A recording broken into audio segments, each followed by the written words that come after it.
2022 सैलाब आया और अपने पीछे तबाही की कई कहानियां छोड़ गया। कहीं फ्लैश फ्लडिंग हुई और कहीं दरिया अपने किनारों से निकला और इर्द गिर्द के इलाके डुबो दिए। इस फ्लड और इससे होने वाली तबाही के पीछे वजूहात क्या है? ये क्लाइमेट चेंज है या मिसमैनेजमेंट? ये वो सवाल है जिसका जवाब मैं गुज़िश्ता चंद माह से ढूंढ रहा हूँ और इसके लिए दरियाए सिंध के साथ साथ पाकिस्तान के नॉर्थ से साउथ का सफ़र कर रहा हूँ।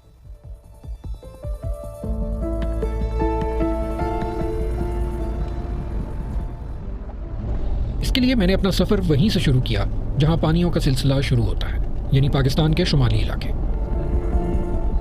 यहाँ से कई दरिया जन्म लेते हैं और पाकिस्तान के बड़े दरियाओं में शामिल हो जाते हैं। मैं नीचे उतरूंगा और मैं आपको दिखाऊंगा कि एक ट्रिब्यूटरी जो है वो यहाँ पे एक बड़े दरिया में गिरी है और कैसे और कहाँ से आ रही है, अगर हम यहाँ रुक जाएँ तो इसमें आप ज़रा ऐसे देख पाएंगे जैसे आप खुद अपनी आंख से देख रहे हैं। वो कैसे महसूस होता है, विजुअली कैसे नज़र आता है, वो मैं आपको दिखाता हूँ यहाँ से चल के।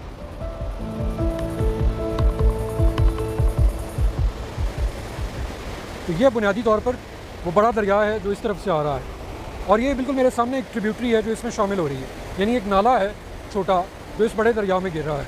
इसी तरह के बहुत से नाले जो हम बुलंदी की तरफ चलते जाएंगे हमें और मिलते जाएंगे। बहुत से ग्लेशियर्स के साथ जो झीलें बनी हुई हैं उनमें से ये पानी निकल के आ रहा है और ये इस दरिया में शामिल हो रहा है। ये दरिया बुनियादी तौर पर बना ही इसी तरह है कि ये खुद भी एक झील में से निकला होगा और फिर इसी तरह की बहुत सारी ट्रिब्यूटरीज इसमें शामिल होती रहती हैं। इस तरह ये बहुत दूर तक मीलों का सफ़र करता हुआ ये दरिया खुद जाकर दरियाए सिंध के अंदर गिर जाएगा और उसमें शामिल हो जाएगा। और दरियाए सिंध जैसे आपको पता है यहाँ से चलता हुआ वो पाकिस्तान के आखिरी कोने में जाकर बहिरे अरब में गिरता है। तो हम कोशिश करेंगे कि हम यहाँ से चलते चलते इस दरिया के साथ जाएँ और वहाँ पर हम आपको दिखाएँगे कि जिन इलाकों से हम गुजरेंगे जहाँ पर भी सैलाब आया और उसने तबाहकारी की, उस तबाहकारी की वजूहात क्या थी। क्या यहाँ से पानी बहुत ज़्यादा उतर गया या फिर मैनेज नहीं हो पाया। हमारा पहला स्टॉप गिलगित बल्तिस्तान है। यहाँ छोटे बड़े सैकड़ों ग्लेशियर्स हैं। इनमें से बहुत से ग्लेशियर्स तेज़ी से पिघल रहे हैं और इनके पिघलने से न सिर्फ पानी ज़ाया हो रहा है, ग्लेशियर्स के सैलाब भी ज़्यादा आ रहे हैं। ग्लेशियर्स के सैलाब इतने ज़्यादा क्यों आ रहे हैं, यही देखने के लिए सबसे पहले हम गिलगित के इलाके गिज़र की तरफ चल पड़े। लेकिन रास्ते में एक गाँव में रुकना पड़ा। इस गांव का नाम बुबूर है। कुछ ही माह पहले यहाँ सैलाब आया। ऐसा सैलाब यहाँ के लोगों ने पहले कभी नहीं देखा था। 10 जाने लोगों की ज़ाया हुई, 6 डेड बॉडीज़ 2 दिन बाद मिले काफ़ी रिस्कों के बाद। बाकी जो 4 डेड बॉडीज़ अभी तक इस मलबे के नीचे दबी हुई है, कहाँ पे है उसका कोई पता नहीं है।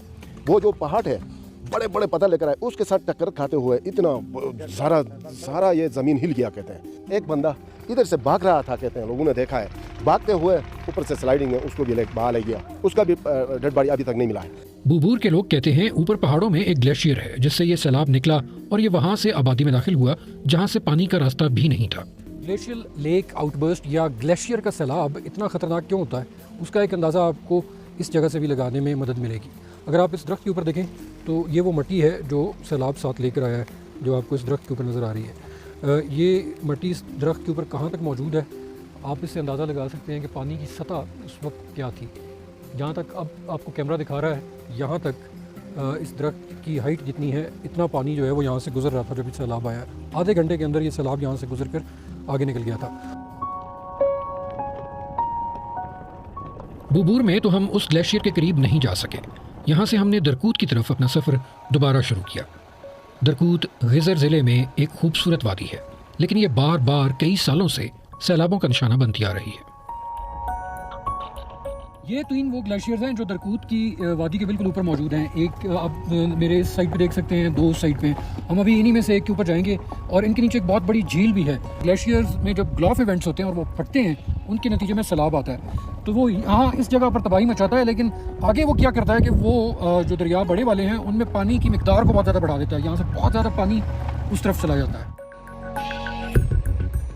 दरकूत में मेरी मुलाकात अशरफ खान से हुई। सैलाब में अपनी ज़मीन और मकान खो देने के बाद वो अब खेमे में रहते हैं। उन्होंने मुझे बताया कि दरकूत में कई सालों से लोग सैलाबों से तंग आकर इलाका छोड़ रहे हैं। इन सैलाबों के पीछे सबसे बड़ी वजह क्लाइमेट चेंज को समझा जाता है।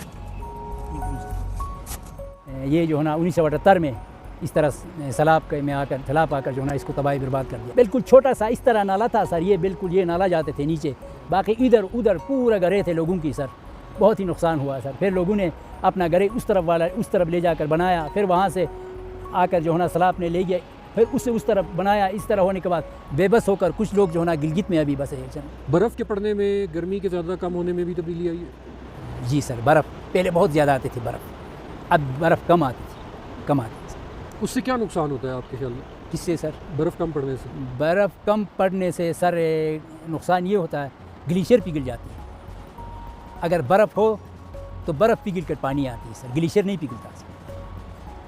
ये ग्लेशियर देखें ना सर, सामने नज़र आ रहा है। अशरफ खान ने बताया कि हम यहाँ से मज़ीद ऊपर की तरफ सफ़र करें तो हम उस मकाम पर पहुँच सकते हैं जहाँ से हमें 2 ग्लेशियर्स बिल्कुल सामने नज़र आएंगे, और हम वो झील भी देख सकते हैं जो ग्लेशियर्स के पानी से बनी है। कुछ फासला तो हमने जीप पर तय किया। रास्ते में आप सैलाब का इम्पैक्ट देख सकते हैं। ये दरख्त आधे उस मिट्टी के नीचे हैं जो सैलाब अपने साथ लाया था।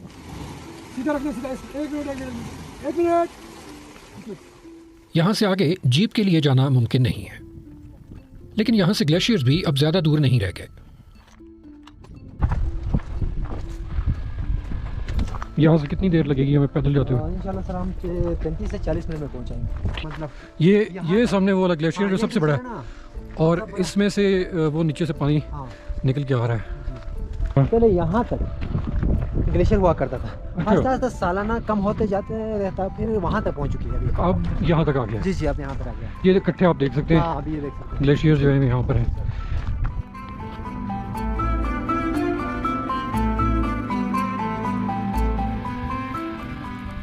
ये बुनियादी तौर पर शुरू कैसे होता है सिलसिला?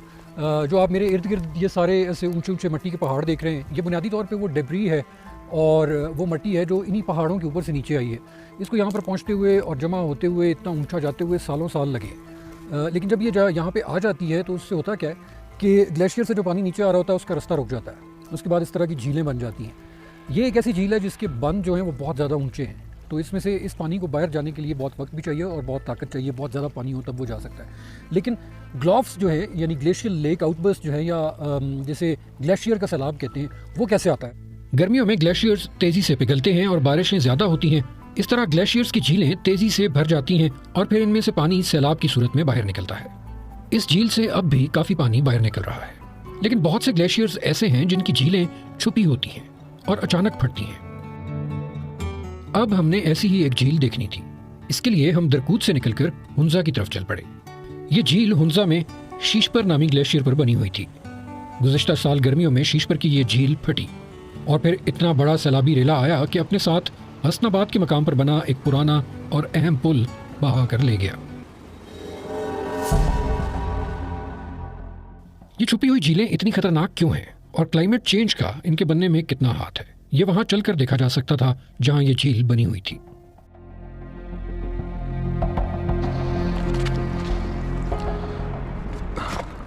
उस जगह तक जाने के लिए हमें शीशपर ग्लेशियर के ऊपर जाना है और वहां तक पहुंचने के लिए मुझे मकामी गाइड्स की मदद लेना पड़ी। ये शहरोज साहब हैं, तारिक जमील साहब हैं, they are locals here, so they know the place very well. तो ये वो ग्लेशियर है शीशपर, सामने जो आपको पहाड़ नज़र आ रहा है बिल्कुल उसके नीचे काले रंग की आपको एक छोटी सी पहाड़ी सी नज़र आ रही होगी। ये बेसिकली ग्लेशियर का स्नाउट है। स्नाउट यानी यहाँ से पानी जो है वो बाहर निकलता है। बहुत ही ठंडा पानी है।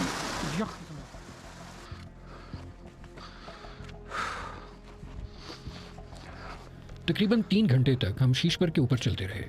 ये ग्लेशियर तकरीबन 16 किलोमीटर तवील है और इसके साथ ही दूसरी तरफ एक और ग्लेशियर मौजूद है। शीशपर ने इसी ग्लेशियर के पानी का रास्ता रोका हुआ है। ये एग्जैक्टली वो पॉइंट है जहाँ पर वो झील मौजूद थी जो सैलाब का सबब बनी। ये कैसे हुआ और क्लाइमेट चेंज इसके साथ कैसे कनेक्टेड है वो यहाँ पे आपको आराम से समझ आ जाएगा। ग्लेशियर जो है उसने अपना बिहेवियर चेंज किया। गर्मी की वजह से उसके नीचे की जो लेयर्स हैं वो पिघली। उसके पिघलने की वजह से वो इंस्टेबल हुआ और उसमें मूवमेंट हुई। जब उसमें मूवमेंट हुई तो उसने यहाँ पर इस नाले का रास्ता ब्लॉक कर दिया। जब रास्ता ब्लॉक हो गया तो ये पानी यहाँ पर जमा होना शुरू किया। एक मौके के ऊपर जो पानी का लेवल है वो उस जगह पर था जहाँ पे आप वो लकीर देख सकते हैं पहाड़ के साथ साथ, यहाँ तक पानी जो है वो पहुँचा हुआ था झील का। तो उसने वहाँ पर प्रेशर एक्सर्ट करना शुरू किया जहाँ से अब पानी जो है ग्लेशियर के अंदर एंटर हो रहा है। ये उसकी ओपनिंग थी। जब प्रेशर बहुत ज़्यादा बढ़ा तो उसने इस पॉइंट से अपना रास्ता बनाया। ये ग्लेशियर जो है वो यहाँ से फटा और पानी इसके अंदर एंटर हुआ। यहाँ से वो स्पीड से चलता हुआ स्नाउट से निकल के नीचे की तरफ चला गया।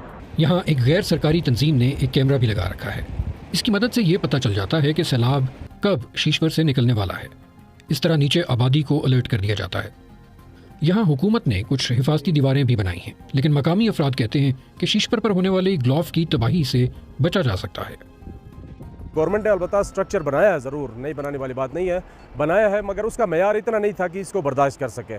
अब इस साल हम चाह रहे हैं कि इसकी थोड़ी सी स्पेन बड़ी हो, चैनलाइजेशन टॉप टू बॉटम हो, कम से कम 20 से 25 हज़ार RFT चैनलाइजेशन हो, ताकि अगर आउटब्रस्ट होने की सूरत में वो चैनल के अंदर पानी गुजरे।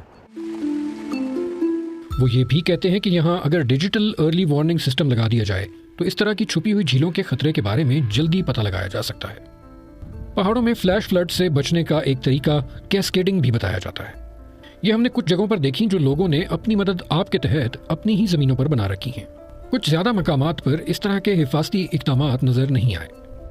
अगर आप यहाँ पर सामने देखें तो ये आपको पत्थरों से बनी हुई छोटी छोटी दीवारें नज़र आती हैं। ये बेसिकली एक कैस्केडिंग की गई है और इसकी वजह ये है कि ये जगह जो थी एक स्टीप थी, ऐसे जो बहुत ज़्यादा ढलान थी इस जगह पे और इसके लेफ़्ट साइड पर भी। तो इस जगह से जो पानी आता था वो बहुत रफ्तार के साथ आता था। उसकी रफ्तार को तोड़ने के लिए ये कैस्केडिंग बनाई गई है ताकि जब वो यहाँ पर आए और इन दीवारों के ऊपर से गुजरे स्टेप बाय स्टेप, तो उसकी रफ्तार जो है वो आहिस्ता होती रहे। और ये क्यों किया गया है ये आपको मैं अपने दाएं साइड पे दिखाता हूँ। वो सामने नीचे आपको आबादी नज़र आ रही है जो बिल्कुल इसके सामने है। ये आबादी है, उसके अंदर खेत भी मौजूद हैं, लोगों के घर भी हैं, प्रॉपर्टीज़ हैं यहाँ पे।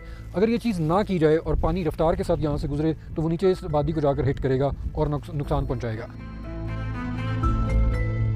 ये तमाम इंडस रिवर का कैचमेंट एरिया है। इसका मतलब ये है कि यहाँ जितने भी ग्लॉफ इवेंट्स होंगे, ग्लेशियर्स पिघलेंगे और बारिशें होंगी, सारा पानी इवेंचुअली दरियाए सिंध में जाएगा। दरकूत, उसके बाद गिज़र, उसके बाद गिलगित, वहाँ पे हम जिस दरिया के साथ साथ आ रहे थे उसके अंदर और बहुत सारे नाले मिलते रहे, पानी मिलता रहा और वो दरिया बड़ा होता हुआ चलता चलता आगे आता रहा।